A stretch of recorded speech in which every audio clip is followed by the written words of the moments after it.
Agora, aqui está o filho do ex-presidente Bolsonaro, que está indiciado em 24 processos. Não poderia estar nessa CPMI também. Eu não vou admitir isso.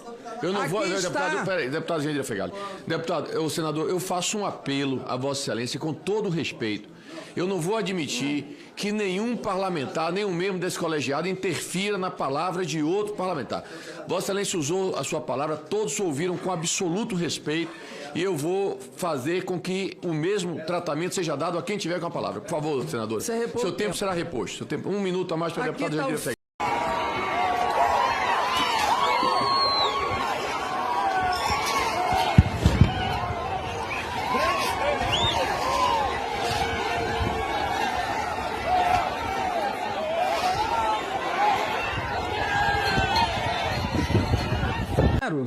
Que está indiciado em 24 processos. O senador Magno Malta está na mesa da CPMI e também chamou para atos antidemocráticos. Como tem outros aqui, o próprio senador Marcos Duval também tem processos. Então, senador, Vossa Excelência, eu vou lhe pedir... Pela ordem. Todo mundo pode mencionar aqui o nome do deputado. Senador. Artigo 14, presidente. Senador. Artigo 14. Depois o senhor responde, senador. Vossa Excelência Artigo poderá 14. responder oportunamente. Eu peço que a gente... Eu insisto que a gente possa manter a ordem dos trabalhos. Eu peço que a gente mantenha a ordem dos trabalhos. A deputada Jandira Fegali está fazendo uso da palavra e ela tem direito. Vossa Excelência oportunamente poderá falar. Então aqui, ser amigo de senador, de ministro, eu sou base do governo Lula e sou amiga de vários ministros, inclusive do ministro Flávio Dino, com orgulho de ser. Então não há que se colocar desconfianças aqui sobre a integridade da análise dos fatos que nós vamos investigar na CPMI.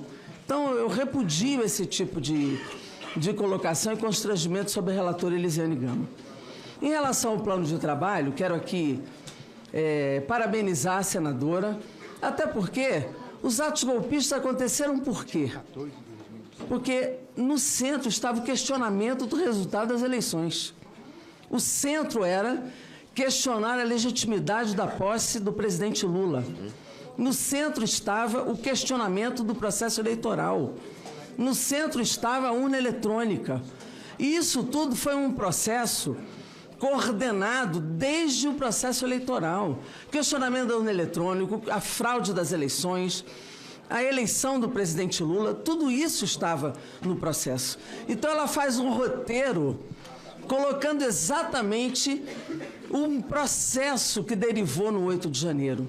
Então, um roteiro correto. O 8 de janeiro não é só o 8 de janeiro, é um processo. Inclusive, os anexos, os requerimentos, eles têm também uma sequência lógica em relação ao plano de trabalho. É claro que os requerimentos podem ser aprovados amanhã. Acho que os requerimentos dela têm que ser colocados em pauta no momento da aprovação dos requerimentos. E acho que têm que ser colocados em votação no momento da votação dos requerimentos. Ela já apresentou hoje para serem colocados em pauta. E nós temos que votar os requerimentos dela, né? Porque a relatora é que tem que indicar o plano de trabalho, os requerimentos que nós temos que aprovar aqui. Agora, o plano de trabalho dela está absolutamente correto. Nós temos que ter uma linha de investigação, tem que ter uma sequência de investigação, nós não podemos inverter, começar pelo fim. Nós temos que começar a investigar pelo plano que levou a 8 de janeiro. Então, está corretíssimo o processo em que ela apresenta. Até porque o próprio ex-presidente Jair Bolsonaro legitimou os chamados movimentos sociais que interromperam rodovias, que paralisaram a economia do Brasil. Ele legitimou isto, sumiu do país, foi omisso em relação à ordem no país, não é? Eu não sei nem... Ah, está ali, 57 segundos. Né? O próprio Ives Gandra disse, nós podemos invadir, podemos destruir. Ele disse isso. O Oswaldo Eustáquio, que foi colocar a bomba e que foi fazer a confusão, se escondeu no Palácio da Alvorada. Palácio Alvorada. Então, tudo isso tem um processo. E nós precisamos investigar o processo que derivou no 8 de janeiro. Isso foi planejado, isso foi articulado. Tem autor, tem financiamento, tem acampamento e tem o 8 de janeiro. Então, está corretíssimo a sequência que a senadora fez.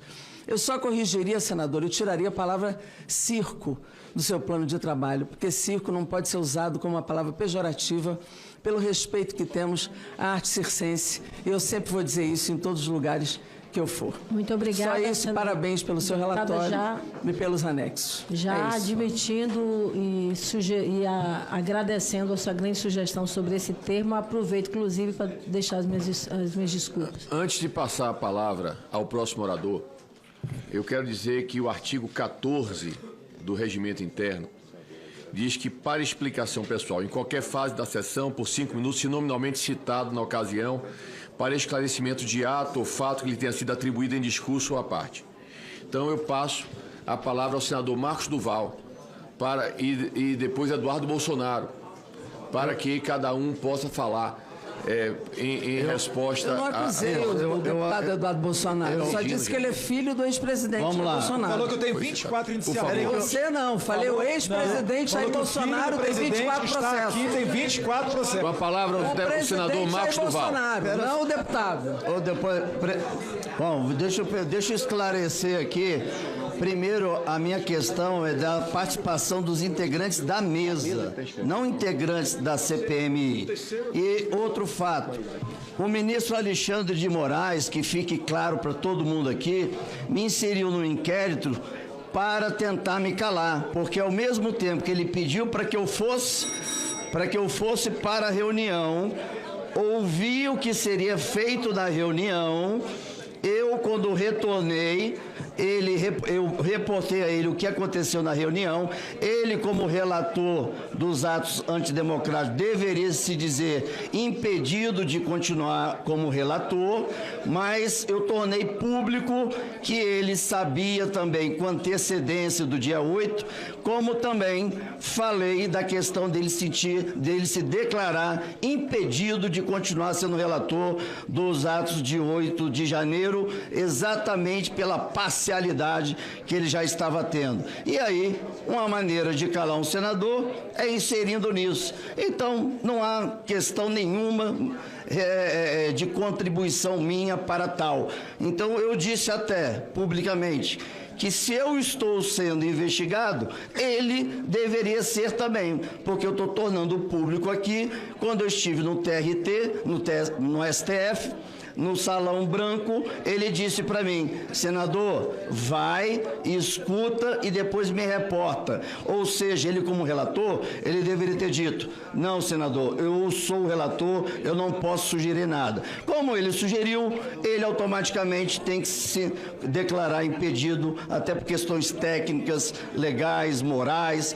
Então, quando eu tornei isso público em fevereiro, para toda a imprensa brasileira, ele se sentiu acuado e inseriu. Eu passei a ser de testemunha para investigado, sendo que ele reteu o celular do Senado Federal por ofício, causando um grande problema entre o Senado Federal e o STF, pela qual o Senado Federal fez um documento imputando as irregularidades do ministro Alexandre perante a postura dele nesse fato. Então fica aqui esclarecido, para ninguém ficar achando o achismo de que eu estava atrás planejando, que eu organizei, porque eu estou desde o dia 8 de janeiro fazendo a investigação. E desde o dia 9 de janeiro, eu já dizia que os principais responsáveis, não estou dizendo os únicos,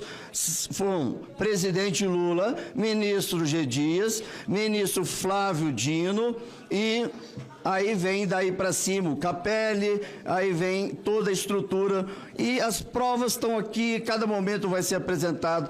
Por isso, de saber que o Flávio Dino já até começou a chantagear o atual presidente da Câmara dos Deputados, então, como eu tenho provas, escutas, documentos, no momento certo eu vou apresentar. Mas que se encerre aqui de uma vez essa questão de deixar no ar que o senador Marcos Duval está respondendo no inquérito. Eu estou porque o ministro Alexandre de Moraes também deveria estar sendo investigado no inquérito, pela interferência dele. Com a palavra o deputado Eduardo Bolsonaro. Presidente, eu fui acusado injustamente de ter 24 indiciamentos ou 24 processos. Eu queria deixar claro aqui que isso é uma mentira, tá? É uma velha estratégia da esquerda repetir a mentira até que ela se torne verdade.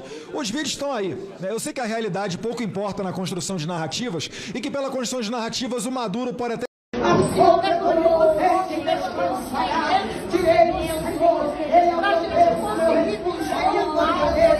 E nem eu confiarei.